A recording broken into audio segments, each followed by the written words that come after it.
Hey, it's me, MLB. Here is chapter 61 of Chance Ball, and this one is titled Caught. The scream from the crowd was deafening. Or wait, no, that was you, screaming so loud you almost burst your own eardrums. The Blue Flames team ran to Dabi and hoisted him up, jumping and shouting with praise. Fueji! Dabi shouted, reaching his good hand out to the grey-haired player and grabbed him by the hand and then hoisted him up onto the shoulders of the players as well so they could share in the accolades. The pair shouted a few things at each other, laughed together with the team as they still bounced around with glee. The game was won, and so too had ended the fight between Dabi and Fueji, as the pair shook hands and embraced. As the cheering died down, you ran down the stairs to check on your man and burst through the back doors to find him. "Dabi, your hand!" you hissed when you got to him. "Shh, I'm fine," he lied. You grabbed his wrist and looked at his pinky finger and ring finger. They were both swollen badly. "You're not fine, they're broken. Look at the swelling. What happened?" Our hands collided. He jerked his head towards the guy who had reached across the net. I guess it was just a bad angle. "That asshole, I'm going to rip him a new one," you seethed. "It's fine. He got fouled." Dabi replied calmly. "You're way too calm about this," you growled. "I know, right?" Fueji commented as he stepped up beside you. "I want to go and punch his head so far up his ass that his lips become his new asshole." "That's a good one. I like that one," Dabi said. "I swear you two are the same person, just with a different hair colour," you deadpanned, doing your best to hide the smile that so desperately wanted to appear on your face. "You good?" Fueji asked Dabi, looking at the Ravenette's hand. "Yeah, I'll ice it." "No, you won't. You'll come with me to the doctor's," you demanded. "Sorry, but I'm going to agree with you, girl. You'd better go get it checked. We need that hand." "Don't reply to that, Dabi, I swear to God," you said quickly, when you could feel the intent from him to make some lurid comment about needing a hand come forth. "And don't you say anything either," you quickly snapped at Fueji when you heard him inhale to say something. "Blocked." "Blocked," Dabi and Fueji said at the same time, then looked at each other and smirked. "Oh my God," you whispered underneath your breath. "Okay, go and do your ceremony thing and I'll see you after," you said, dropping Dabi's hand and turning away. "Hey," Dabi said to Fueji once you had left. "Thanks." "Don't thank me," Fueji said, turning around to walk away. "We won. That's all that matters." Dabi smirked as the teammate walked off, and then the announcer called for everyone to come to the foreground so the award ceremony could commence. After the ceremony, you walked with Dabi to the car, and then you both got in.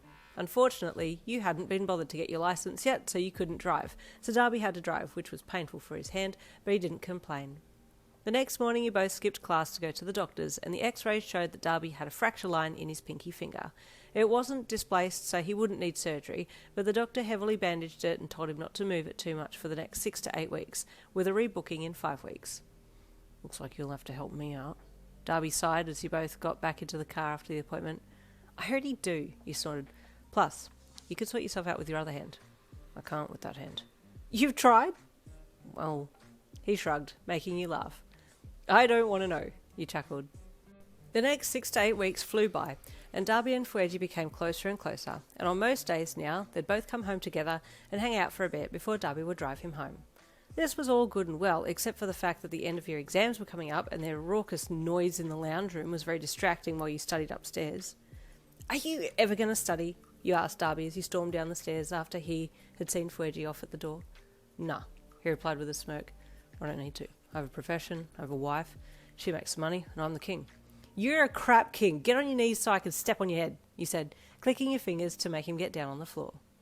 This awoke some kind of alpha instinct within Dabi, and he lunged at you, pinning you to the wall as his teeth and tongue traced and nibbled down your neck. "Down," you giggled. "Down, Dabi." "No one tells this king what to do," he rasped in your ear. "I don't care," you replied in a strained voice, trying to struggle out from between him and the wall. But after wrestling for a bit, you caved in and made out with him against the wall. A few more weeks passed by, exams came and went, and you passed, decently. Not amazingly, but enough. And Dabi was on exam probation, and had to complete make-up classes during the break. Fueji and Dabi had become best friends now, and the grey-haired hottie basically slept at your place on most nights. They had just arrived home one night when Dabi called out to you. "Babe, you home?" "Yep," you shouted back. "Got some people coming over soon," he called again. "Who?" you shouted back. "Friends of friends. Miya twins, of MBSY. "Ugh, hell," you grunted, looking down at Dabi's oversized shirt that you had on. You were in his shirt and just panties. Guess I gotta change now. You got up and walked to the wardrobe. Okay, you shouted back down to him. You want me to order pizza? Yeah, if you could, he called back. Okay, the usual, you shouted. Yeah, Hunter will share with me, Dabi called. Oh, we're on first name basis now? You thought with a smirk as you whipped Dabi's shirt off and got some of your own clothes on. In another 20 minutes there was a knock at the door and Dabi answered. You were in the kitchen getting drinks ready when you heard the voices of the twins greet Dabi and Fueji. Osamu, the grey-haired twin, was the first to enter the kitchen, and he gave him a polite smile. Hey, you greeted. Hi, is there food here? He asked. You don't have frickin' food, Sumu said in a low-key pissed voice as he walked in behind his brother. It's coming yet? Oh, hey, you greeted the blonde twin.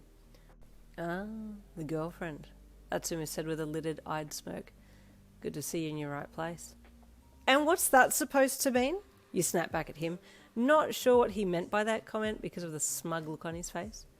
You're in the kitchen. It's where the food is. Well, where it's gonna be. He looked back out the door to the lounge and shouted for Dabi. When's the food coming? Soon, man. Keep your balls cool. Dabi shouted back. He doesn't have any, Osamu commented dryly. Shut your face, Atsumu grunted, giving Osamu the middle finger, which didn't faze the latter one bit. Pizza's here, Fueji called, opening the door and walking out onto the porch to meet the driver who was dropping them off. He took the boxes and brought them inside, then handed them to you while the boys went into the lounge area and set up the volleyball tapes to watch.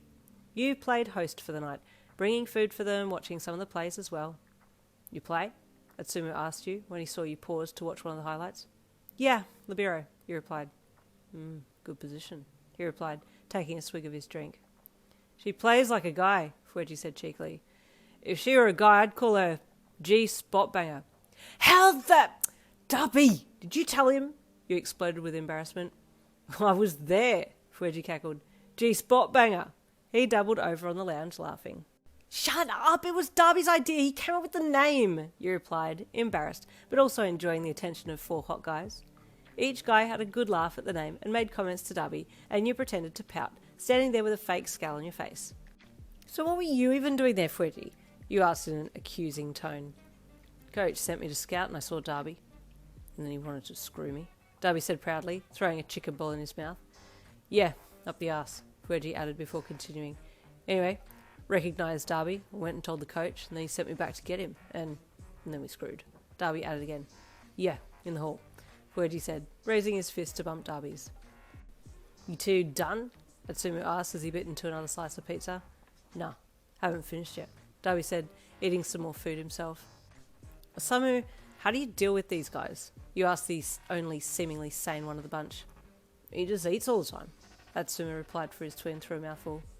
Shut up, I can answer for myself, Osamu replied to his twin dully. Then answer, you dick, Atsumu snorted, earning himself an elbow in the side of the head from Osamu. Ah! He yelled loudly, smacking his brother back. Okay, I'll leave the orgy to you guys then. Bye, you said, exiting while the twins were getting each other in a headlock and Dabi and Fueji were telling dirty jokes. Ugh, so immature, you sighed to yourself as you walked back to the kitchen and tidied up a little. Oh, hey, Osamu suddenly said from behind you. Sorry about them. Nah, it's fine, he replied flippantly. Okay, you got any more drinks out here? He then asked. Fridge. You gestured towards it. It was 3 a.m. by the time the boys left. You'd gone to bed at 1 a.m, but then woke again when Dabi came in. Fueji's on the couch. I gave him a blanket. He's staying here tonight. Okay, you mumbled. Is he okay? Parent trouble. I get it. So I'm letting him stay, he said as he fell into bed beside you. You hummed, rolling over to snuggle into him. With the end of that year done, the days then flew by and quickly turned into months, and before you knew it, you were halfway through that next year, your final year of college, and then you'd be graduated with a bachelor degree in sports training specialising in volleyball.